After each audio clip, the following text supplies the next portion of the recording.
We got nothing better to do than watch TV and have a couple of brews. Don't want to talk about anything else. We don't want to know.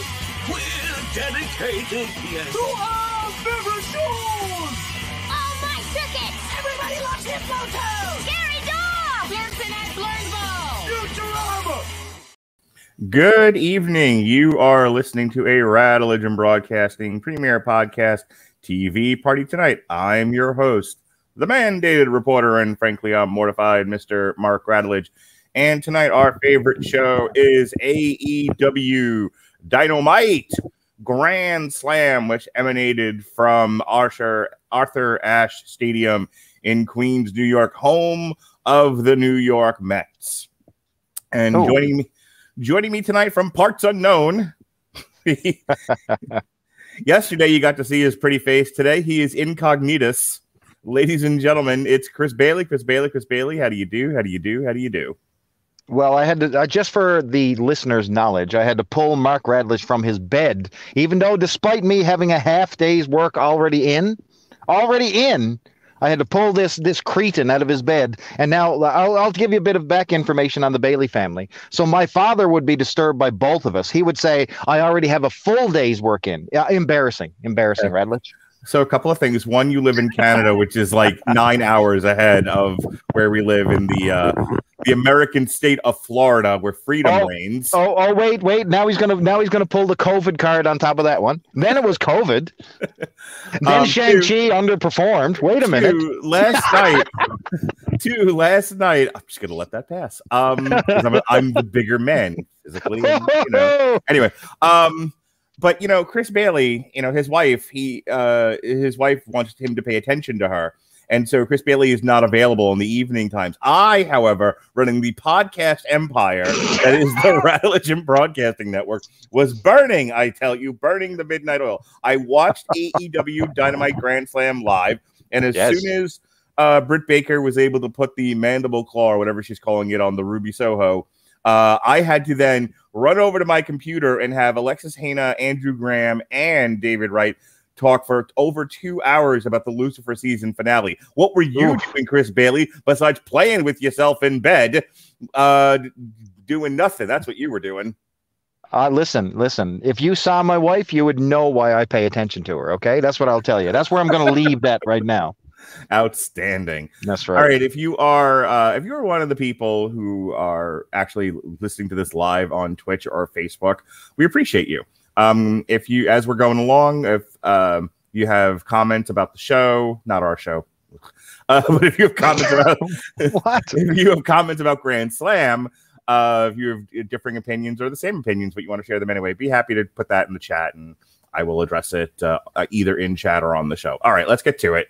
AEW Grand Slam, it kicked off. So I said to speaking of wives and paying attention to them, my wife usually turns into a pumpkin at 9 o'clock, especially on a school night. And I was like, hey, you're going to want to stay up for this. You're really going to want to see the in-ring debut of the American Dragon, Bryan Danielson. And first he was like, who? I'm like, fucking Daniel Bryan, Melissa. She's like, oh, when did they start calling him the American Dragon? I don't know. 1990? This was the real version of this guy. Yeah, I was. Well, what's funny is back in the day, like about 10 or 11 years ago, I guess, he was on a Dragon Gate pay-per-view that I bought. Yep.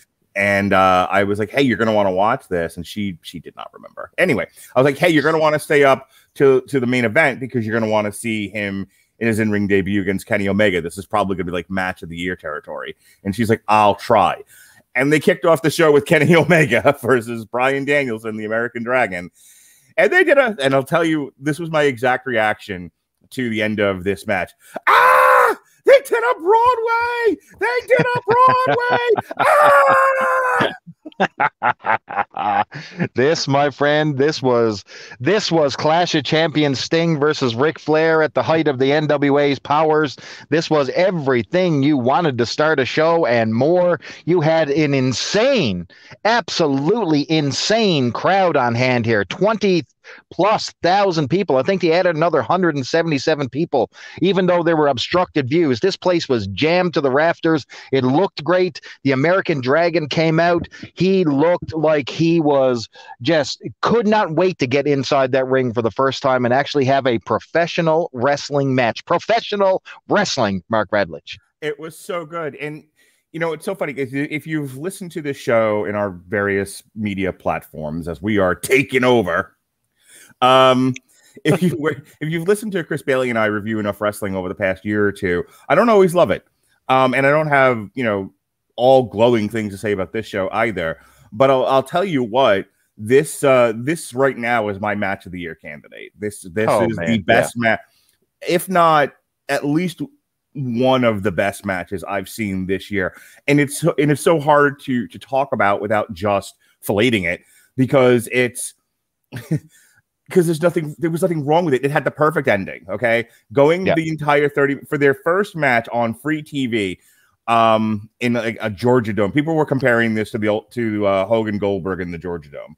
This was hotter than Goldberg and Hogan. This was hotter. It may have been, but I mean, comparatively speaking, with crowds, the kind of building that it was, the fact that they gave away a pay-per-view caliber match on free TV, a lot of similarities. So, in any case, I don't have for the first match ever on free TV. It had to end the way that it did, right? Yes, 100%. Neither one of them could have afforded to take a pin here. And unless you wanted to do like a schmaz or a screw job or something, the only other way to do it was time limit draw. And here's the thing. The time limit draw might be the only thing they haven't overused in professional wrestling in 2021. You know what I mean? Like, you don't see a lot of Broadways these days. I think they may have somewhat maybe overshot the ending or something, because I believe the proper ending to this one was Daniel Bryan having a cattle mutilation firmly in place. No, that's what it's called. That's his finisher. Okay. It's you know, you can call it whatever you want in WWE. I laugh because there's a band called Cattle Decapitation, but go on. Yes. So he basically had him in his what's the appropriate name they use in WWE for it? The yes lock. The loss of ratings. Right. Fair enough. But I think he didn't get him in the submission right at the very, at the 30-minute mark to end the match. So, which worked out better because it didn't leave either man in a compromising position. It didn't make Kenny Omega look super weak. He sort of got it after the bell was on. So I think it made both guys look good. 30 minutes of pure action. They went the entire match super, super stiff. Man, it was super stiff. I mean, I'm telling you, those V triggers that Kenny Omega was just slamming Bryan Danielson with was amazing. We didn't do, obviously, any kind of live commentary for this, but I was calling the match from my couch. Too. My son ran out of the living room. He was like, 1, what the hell, man? 2, have you lost your mind? I'm trying to sleep over here. This is professional wrestling at its best right here, man. It doesn't get better. I was screaming in my living room. Every time Kenny Omega hit Bryan Danielson with a V trigger, I was like, he hit him again. And here's the thing. We have seen Kenny Omega hit dozens of V triggers in a single match to the same guy in the same place. And I don't get this excited. They were utilizing every trick in the book too. There he was running the full length of the ramp and just dishing it in, shoving it in hard. Daniel Bryanson, my God. Listen to me. Bryan Danielson, whatever the heck this guy's name is, was laying in those kicks, laying in the knees. Like every single move was crisp. Let me tell you something. That release dragon suplex from the top rope. Holy crap. These guys were laying it all in. I don't know what he calls the thing where he back bridges, but he had Kenny Omega in a full Nelson. That looks super cool. I have no idea what that is. I've never seen it before. So good. So the last thing of this, and then we got to move on. Also the Elite coming in and like saving Kenny Omega from Daniel Bryan post-match beatdown. That had to, I know people were like booing, but I think they were like still booing the fact that we didn't have a definitive winner, which is all fine. This is chapter 1, for God's sakes. Calm down. What was I going to say? There was something where I was screaming from my couch, and that was it. I've never seen. Okay, so I'm wearing my Jim Cornette shirt. That's right. That's what I was going to say. And I was trying to think about what will Jim Cornette say about this match, because he hates Kenny Omega for wrestling the doll and kicking the child. But here's the thing. A lot of what he says about Kenny Omega and his working style is that he's not the world's greatest worker, in that a lot of what he does looks fake. And I'll tell you, I don't necessarily disagree with some of that. I think there have been matches with Kenny Omega that look ridiculous, and he's a big part of it. What I'm getting to is that in this match, because it wasn't all Bryan Danielson, Kenny Omega held up his end of the bargain. My God, more than his end of the bargain. He was incredible. This looked like a fight. Like, Kenny Omega seemed like he was struggling, and there were only like maybe one or two times, where I was looking at Bryan Danielson or Kenny Omega, and I'm like, this seems a little stagey. But as we said before, I got very lost in the match. Like, I forgot I was watching pro wrestling and thought I was watching an actual fight. That's right, how good this was. That's the difference. And I'll tell you what, that doesn't happen a lot. So, Kenny Omega has a fantastic dance partner because you've seen him in the Tokyo Dome taking on like folks like Okada. And they have such a staged formula where it's the, it's the kick out, it's the clothesline, the Rainmaker, whatever. And then it's the V trigger. Then it's the clothesline. It's the same thing over and over. And they've had a bunch of matches and it's the same formula. It feels like an orchestrated fight. This felt like an actual, real, like legitimate match where both guys wanting to win. And that is the testament to this being an unbelievable encounter. All right, last thing, and then we're going right into the next segment. Yes. So the big famous SmackDown Talking Smack segment where Bryan Danielson said to The Miz, "You wrestle like a coward," and The Miz rightfully answered, "Okay, go get another concussion, fuckface." Or something like that. But I'm not Bryan Danielson and I'm not his wife or his kids. If he wants to go, to AEW and smash his head into every hard object he can find, that's on him. And some of that will be entertaining. He looked so happy last night. Listen, I want to talk about the open of this match where literally the crowd was exploding for them just locking up. You have something going on in your product when people explode over a lockup. Think about this. Right.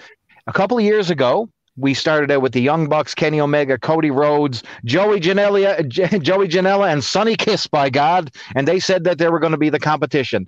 Flash forward a couple of years, and you've got Bryan Danielson and Kenny Omega selling out an arena, and the crowd going absolutely correct. Call the devil by its name. They sold out a fucking stadium. They sold out a stadium, no problem. And listen to this. They're beating WWE 2 weeks in a row in the key demo. When did they ever think that this was possible? It's possible. Competition is now possible. I love it. All right. So when we talked about CM Punk, I think it was at All Out. We talked about our All Out review. We talked about CM Punk. Happy Punk showing up to Rampage, and you and I got into a sissy slap fight over his promo because I basically was like, he said nothing. It was like, "Hi, I'm very happy to be here." And hey, remember that time on the podcast where I said the WWE made me sick? The WWE made me sick. And Darby Allin, you're next. Terrific. And I rolled my eyes, and you were like, "Radulich, you're too negative." And I was like, okay, whatever. That's what that needed to be. It was his welcome home party. That's all it needed to be. It didn't need to be a promo to sell a match. People were happy to see him. He was happy to be there. That was all it needed to be. It was absolutely serviceable. I didn't have to love it by law. This promo that he gave on Rampage was great. Yes, it was. It was short. It was to the point. Happy Punk went away, and he got down to business. Friends of the show kind of complained that he was like, the line about they took it away from me didn't make a tremendous amount of sense. I mean, I was going to say, I got it, man. I got what he was trying to say. And I kind of agreed with his point of view of feeling like because he wasn't allowed to do what he seemingly does best and does what people like, he was made to do other things. And this wasn't fun for him anymore. I think it's a form of taking something away from somebody. When you make a situation untenable. When you're told that you're going to main event a WrestleMania and all of a sudden there's no chance of you ever doing that, all of a sudden you're starting to feel blindsided. Now all of a sudden, I want to sell my merchandise the same way that John Cena sells his merchandise. I want to sell this shirt. Nobody gets behind it. He can't sell the shirt. I want a friggin' WWF ice cream bar with my face on it. No, they would not do it. Every single time he tried to promote himself, it was no. Big money, John, every time. I had that shirt, by the way. the ice cream Oh, bar I love chart. it. That's Do you pretty really? sure. Yes. I not bought it surprised. immediately as soon as they were selling it. Anyway, yeah, he came out, he gave a great promo, I thought, and then he promoted his match on Rampage with Calvin and Hobbs. Perfect. Yes, it was perfect. It was literally a perfect promo. So he even addressed that people didn't like, there was a little bit of, condensation. My God. Yes, there was condensation around it. Condemnation around his happy-go-lucky promos and his happy-go-lucky match that he had against Darby Allin. So, people weren't seeing the Punk that they wanted to see, the aggressor, the pipe bomb thrower. Instead, they got Happy Guy who was happy to be there. Everything was happy. And he addressed that. And finally, he got down to business and he tore Powerhouse Hobbs a new asshole on this promo. And I loved it. Next match was MJF versus Brian Pillman Jr. Yes.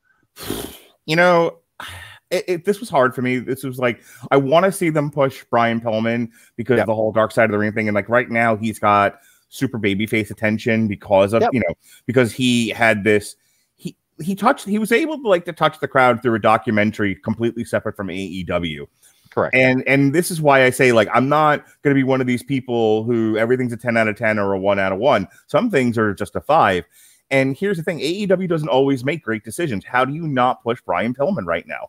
And then, MJF is the best thing ever. His promos are hilarious. He's such a dick. And, and he did the Randy Orton talking to Eddie Guerrero thing and on Dynamite. He's screaming at, because he's in hell, get it? He's yelling at the floor at Brian Pillman Sr. It's all perfect. So you don't want to see him lose either, considering he loses every single feud he's in. He is MJF might be the best talent that they have on the roster in terms of having a character and delivering a promo, but his feud work is just running in circles. He's on a treadmill. So you didn't want to see him lose to Brian Pillman either, but either don't make the match then between those two, or I just feel like MJF, he had a competitive match with Brian Pillman, and I guess that's okay. And the match itself was just kind of there. There was no big deal. And then your super over baby face with a lot of sympathy with the crowd gets beat. And they're like, why are we even doing this?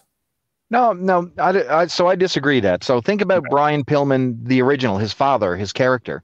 So he was not a guy who was amassing a lot of wins and losses. He got by simply on pure work ethic. Okay, all of a sudden he was win a match. Yes, you eventually have to win a match. He was jerking the curtain with Tom Zink.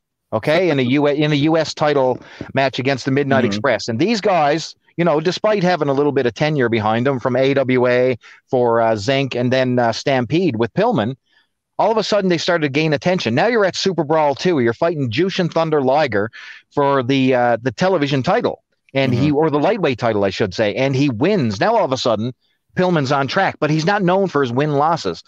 It would be the wrong thing to do to put Brian Pillman Jr. at this stage in his career when he's just developing against the ultimate heel that they have here. So MJF needed a win. He's coming off a loss from Jericho. He needs to get his heat back. What better way to get some sympathy, not some sympathy, but some heat back on him, but to beat the little golden child guy, the son of Brian Pillman in the middle of the ring and slap around his girlfriend, Julia. That's what he did. It was MJF regaining his heel heat. I was perfectly okay with it. And I don't think Brian Pillman lost a step with this. I think he showed he had enough fire in his belly that he wins here. It's good. Eventually, the sympathy he garnered from Dark Side of the Ring is going to dissipate. Right. You do need to win. You're right. I'm in total agreement to that. Okay. To get somebody over, wins need to happen. You're right. Right. So I will grant you he could probably afford a loss here. Yes, but he's getting to that tipping point where if he doesn't start winning soon, people are going to lose interest and be like, well, you suck, so let's move on. Correct. Next thing that happens in this show, we have a backstage segment with Alec Marvez talking to Jericho and Hager about their match on Friday against the Men of that is a fantastic tag team name, Men of the Year. Hager says they're more like a bunch of toys, a bunch of boys following around a fat-faced dipshit. So can we talk about that for a second? Somebody brought up last night on the Lucifer podcast how they forgot that this wasn't on Fox anymore and they could actually say, the occasional curse word. And it's jarring and, and it kind of grabs your attention when no one ever does it. And then suddenly somebody drops a naughty word and you're like, ooh, Yeah. When it's every other segment and every other line, it loses its effectiveness. And I said this on Twitter. They got to cut back on the cursing. Less is more. You're right.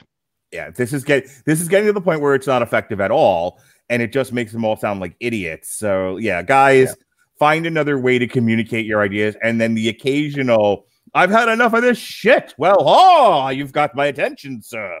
No, the fucking TikTok meme where it's shit fucking, it's just going on and on and on. Yeah, terrible. All right, moving on. So Jake Hager says, following around a bunch of dipshits. Jericho says they are the toughest team in AEW. Sure. And Lambert decided to put his nose in their business, and he's going to bite it off. Arr. Jericho says, bring the rest of American top team because they are ready for Rampage. And then we had the American Nightmare with his terrible tattoo and his terrible wife and his against Malachi Black. I got to be honest with you, and I meant to say this before. The downside to starting with Kenny Omega versus Bryan Danielson was I kind of lost interest as the show wore on. It picked back up again at the end. No doubt about it. But just the audience reaction to this match alone was worth the watch. It was unbelievable, and I think Cody Rhodes is picking up the vibe that, wait a second here, these people honestly don't like me. It's not a matter of I'm in a different hometown all of a sudden and I'm not popular. Now it's becoming a thing. It's an infection that I need to cure. So am I going to stay babyface or what am I doing? Think about what makes Cody Rhodes not go ahead. His wife is Stephanie McMahon. He's never gonna. He cannot get over with this crowd. Everyone fucking hates Brandy, and I will let you continue and give you an opportunity here. But I gotta say this now. How do you think you're gonna get over as a babyface and gain sympathy from a crowd, especially a New York crowd, when the heel that came out to the ring was being cheered because they're so happy he broke the chains and left the WWE and is here to be all the Tommy Endness that he can be, or Malachi Black, or Schmagegi McGee, or Ham Sandwich. He can be all the things he can be, and everyone's like, yes, we're so happy for you. And out comes Cody Rhodes, who was already not the most sympathetic of people, but then he comes out with this star fucking bitch, when Malachi sits in the ring and does his thing, she gets in front of him, does the same thing, mocks him, and gives him the finger. And she's got to be thinking, oh, they'll cheer me for that. No, they won't, you asshole. No, they won't. Exactly. So this entire Cody Rhodes situation just reeks of entitlement. So people are literally putting the Triple H Stephanie McMahon brush on these people. You know what I mean? This guy is no longer the Cody Rhodes who introduced AEW to the masses. He's no longer sympathetic for being the son of Dusty Rhodes. Now he's an arrogant asshole, and nobody likes his wife. So you have his wife who's unlikable. You have this dramatic, almost completely heelish entrance. It's ridiculous. Cody Rhodes' entrance. He has so much pyro. There's more pyro in Cody Rhodes' entrance than there is in Saudi Arabia when they do Crown Jewel, and that's blood money paying for that. I'm telling you. And then you have Arn Anderson. Tell me what in the blue hell Arn Anderson was doing in this show. He fell off the ring twice. Once, I think, on his own accord by accident. Then the second time to actually play a part in the match. It was ridiculous. Cody Rhodes is a heel, and they painted these guys wrong. So the crowd is completely 100% turned against Cody Rhodes. The announcers don't even acknowledge it. Anyway, they continue on. So the match ends when Malachi Black sprays him in the face with the black mist, okay? And he rolls up Cody Rhodes after some shenanigans with poor fat Arn Anderson on the outside. Anyway, although the announcers then all of a sudden decide that they're going to pick up and say, oh, Malachi Black will go to any lengths to win this match. Wait a second. This guy's the face, and you're trying to continually paint him as a heel. Nobody's buying it, guys. It's time for Cody Rhodes to accept the fact he needs to turn heel ASAP. They're grating on people's nerves. Nobody likes Brandy, and I think it's a catalyst for money. Maybe I'm misremembering, but I feel like ECW was able to better navigate crowd reactions. And this is where AEW and the WWE both can't step on their own dicks and can't get out of their own way. They don't seem to be able to pivot. Think about Steve Austin, think about The Rock, and how ably they were able to navigate the waters of crowd reactions. When that freedom was given to them, if John Cena, okay, actually John Cena is probably the best example of this. So John Cena is your babyface white meat good guy, right? Yeah. except that he's defending the title against Rob Van Dam Right. at ECW One Night Stand. Boy, what a lynch mob that was. Woo! In New York City. Yep. Okay. It was great. If they could have brought guns to that show, they would have and shot John Cena dead. The infamous "if John Cena wins, we riot." So that was incredible. The heat was molten lava. This is Right. ECW One Night Stand, Cena versus Rob Van Dam, ECW Arena. That place is ready to kill John Cena, and he's milking that shit. He's walking to the ring. He's got the WWE title. He's got his head down. He's getting bombarded with stuff, and he's spinning that motherfucking belt, man, and it's killing people. He threw his shirt, not knowing they would throw it back at him. Oh, it was great. John Cena knew where he was and what he was doing, and just and despite it all, he leaned into it. And yes. And here's the thing: I was talking with a friend of mine before the show started tonight, and I said, authenticity sells wrestling, even if it's not really authentic, but you can at least fool people into thinking it is. Correct. This is what we come for, and it's though And so when you have a situation rounding this back to Cody Rhodes. Cody Rhodes is kind of having cognitive dissonance about fan acceptance and not being able to lean into it, and his wife having zero clue takes me out of the show. Like, come on, guys. Me too. But they should have done a double switch in this match. I agree, but you got to understand, why is the Cody Rhodes character not over? Like, God, he's the son of Dusty Rhodes. What made Dusty Rhodes over? He's the common man. You can do whatever you want with Dusty Rhodes. He is still, for all intents and purposes, the common man. You can dress him up in polka dots. You can give him sapphire. You can stick him on. Yes, you can stick him on the opening part of that card. But everybody knew that this is Dusty Rhodes, and he's us. He didn't have $1 million body. Right. He didn't have a supermodel girlfriend or $10 million worth of pyro. He was our guy. We didn't care if he was super fat. But guess what? When he got on that mic. And he let the people know, baby, this is hard times. You know what I mean? You were replaced by whatever it was. It's hard to identify with the EVP of a wrestling company in fancy suits, who keeps having to leave television to go do reality TV shows. Bingo, right on the money. That's not who his fans are, and that is the setup for a heel. And last thing I'm going to say about this, and then we can move on. Bashing the WWE incessantly for every single thing that they do, I think, is unfair. They never tried to turn Stephanie McMahon face, from what I remember. She was always an asshole. The last time anyone accepted her even remotely sympathetically was when the Undertaker was trying to murder her. That's true. When she was like innocent little girl. Yeah, daddy's girl. But that no matter what they did, no matter what part of the show she was in, she was always a raving asshole. And they never thought, well, the fans, like Brandy seems to do, like, well, the fans will love me. They'll never love you, Brandy. Never. Look at my face. Never. I mean, I disliked Stephanie McMahon back in the day when she was advertising T-shirts in WWF magazine. I'm like, that girl doesn't even know who Jake the Snake is. My God. Such a neckbeard. Anywho, moving on. So what do you think of the match, though? Just real quick. You know what? It was good. No, listen, Malachi Black and Cody, they do have some decent chemistry. There was, like I said, outside of the buffoonery of Arn Anderson out there rolling around like a beach ball, this match was more than fine. All right. So real quick, we want to tell you about one of our sponsors here in the show, and that is Grammarly. Grammarly's AI-powered products help people communicate more effectively. Grammarly helps you write mistake-free on Gmail, Facebook, Twitter, and LinkedIn, and nearly anywhere else you write on the web. Grammarly corrects hundreds of grammar, punctuation, and spelling mistakes while also catching contextual errors, improving your vocabulary, and suggesting style improvements. So download Grammarly today. Go to getgrammarly.com/W2M Network. Again, that's getgrammarly.com/W2M Network to download Grammarly for free. They advertised for next Wednesday, Miro versus Sammy Guevara. God's favorite champion, Miro. Yes, sir. What against the Spanish God. So God's favorite. They got to make up their mind with God. Does Sammy G look like he's on the gas? Like, he looks real muscular now. Dude, remember his first appearance on Dynamite, the first episode? He fought Cody Rhodes in the opener. He comes out with this like wolf's head or something on his head. Panda.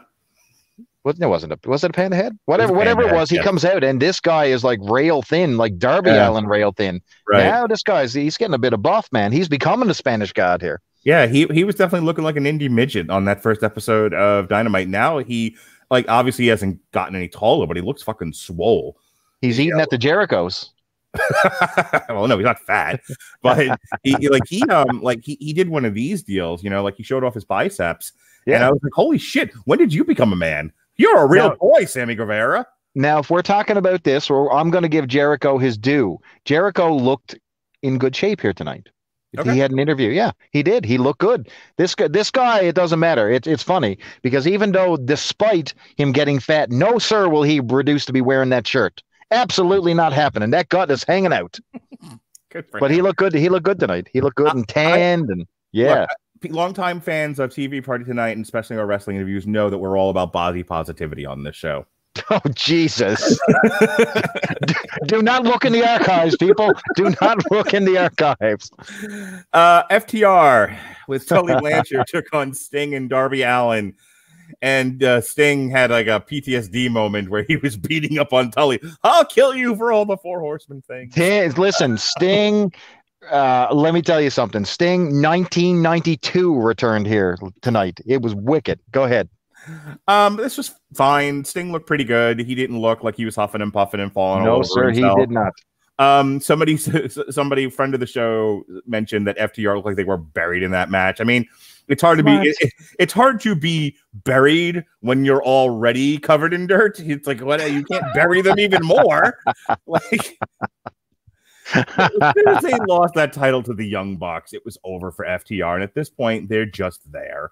And I'm sure they were happy to be on TV. I mean, like, some of these guys, the wins and losses don't really matter. It's like who you get in there with and, what kind of performance you can put on. And I'm sure they were pleased as punch to get in there with the legend, the Stinger, 100%. So it's fine.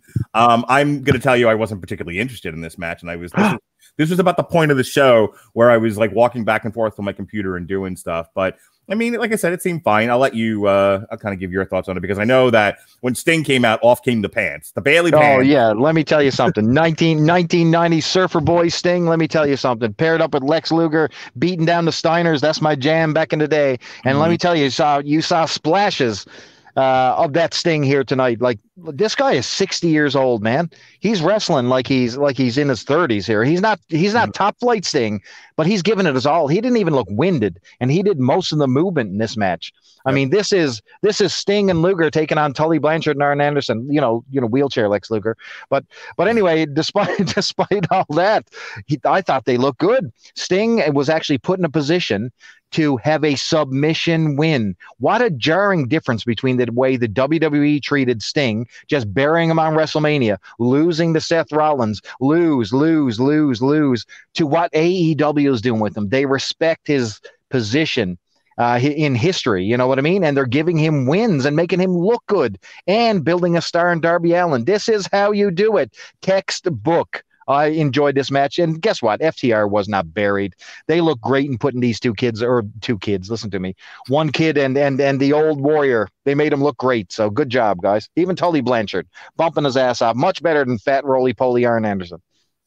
All right, in the next segment, they showed a replay of the interaction between Dr. Britt Baker, did you know she was a dentist, and Ruby Soho.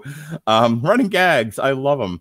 I have to say, Britt Baker, speaking of authentic, is probably quickly becoming one of the best talkers in AEW. And like the thing she said to Ruby Soho really made me laugh. She was like, "Why are you lying to everyone and yourself? You didn't leave the WWE. You got fired, dumbass."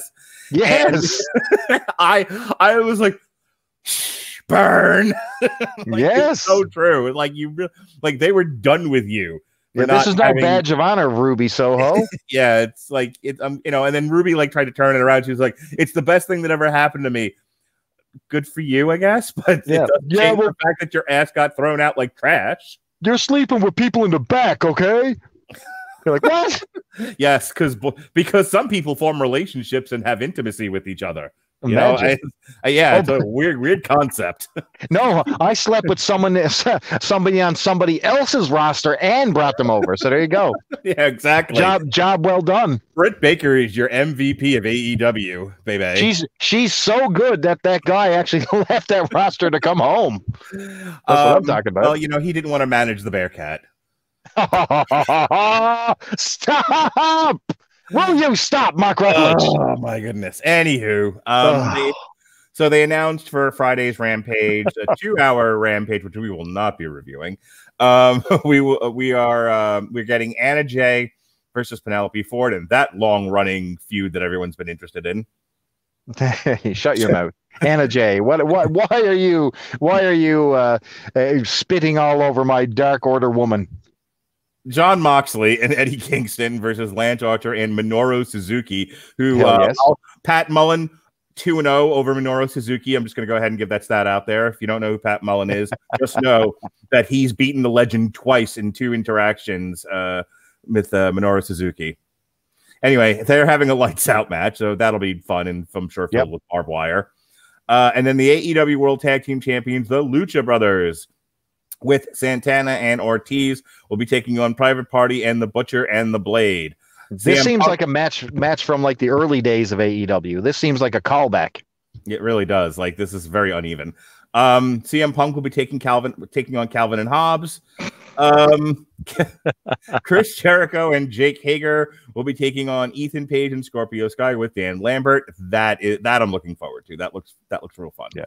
And then we have Adam Cole and the Young Bucks taking on Christian Cage and the Jurassic Express, which is fine because, like, this is actually like a hot feud with all these guys. And then finally, we have Britt Baker.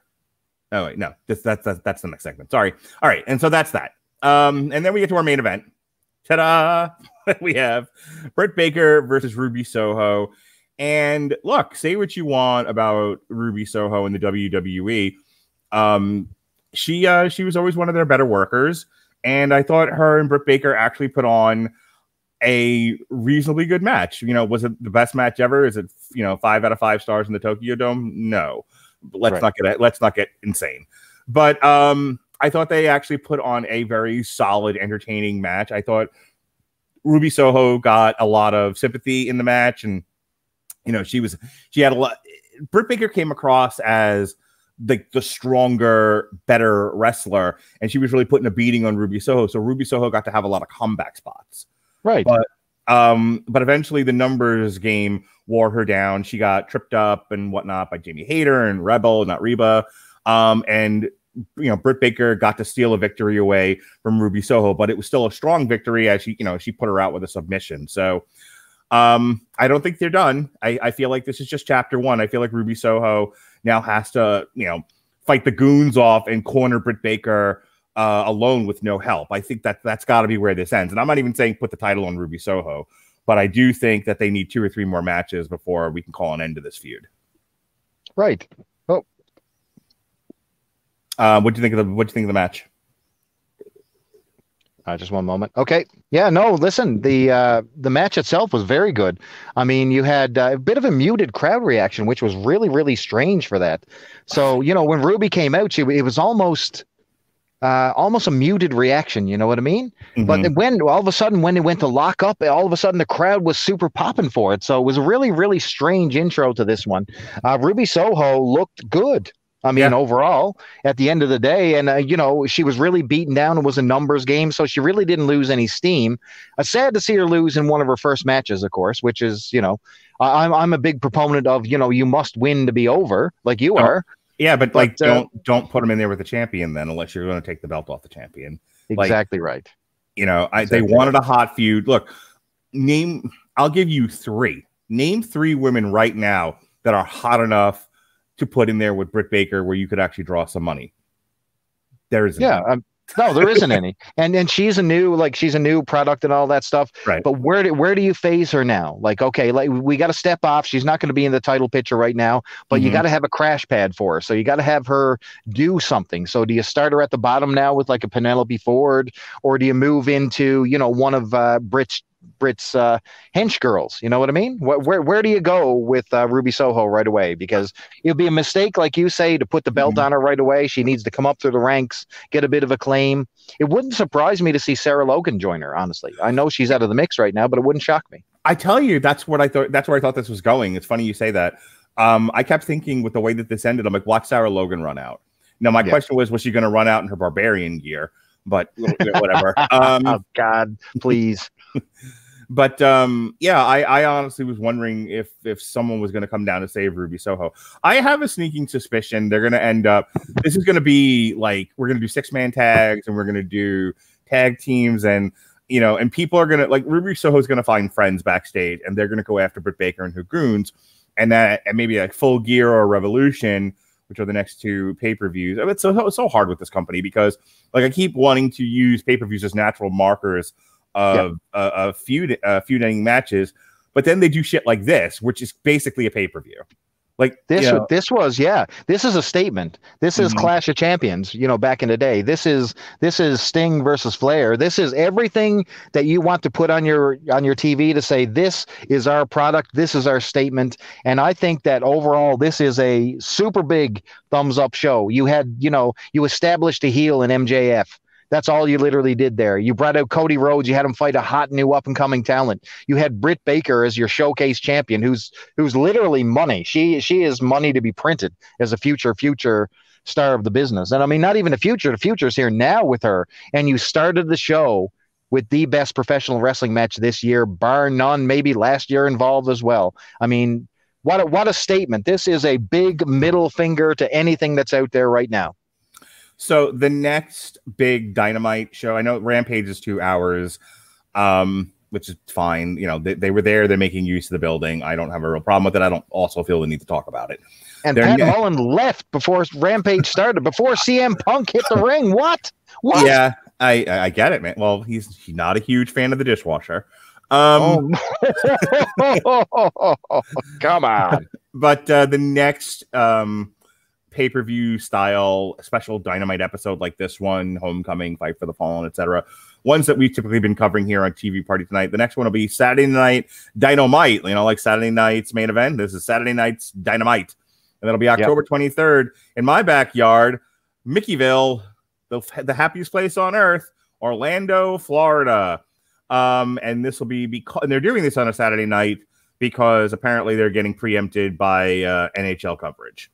So we'll see. Wow. We may or may not cover it. It all depends. All depends on Chris Bailey. He's either like working or he's hanging out with his family. He doesn't do like I do. Is like just put the fucking people to bed.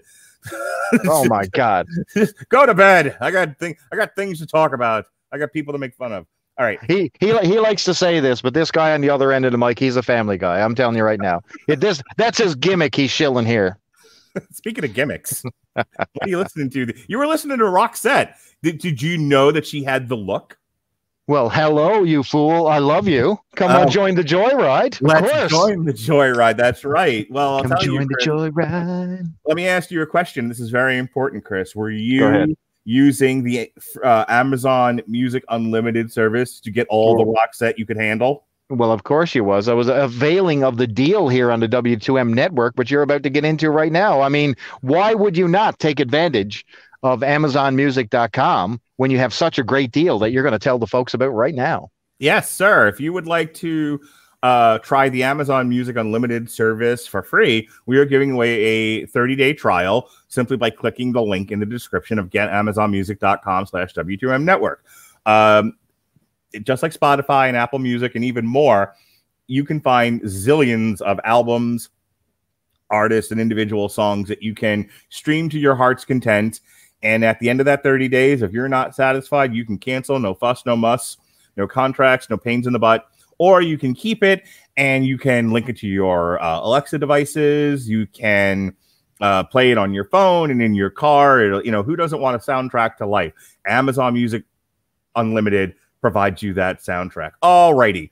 So that's it. Myself, Pat Mullen, if you're looking for more wrestling stuff, myself, Pat Mullen, and this here, Chris Bailey, we did our Mania of WrestleMania review and discussion yesterday.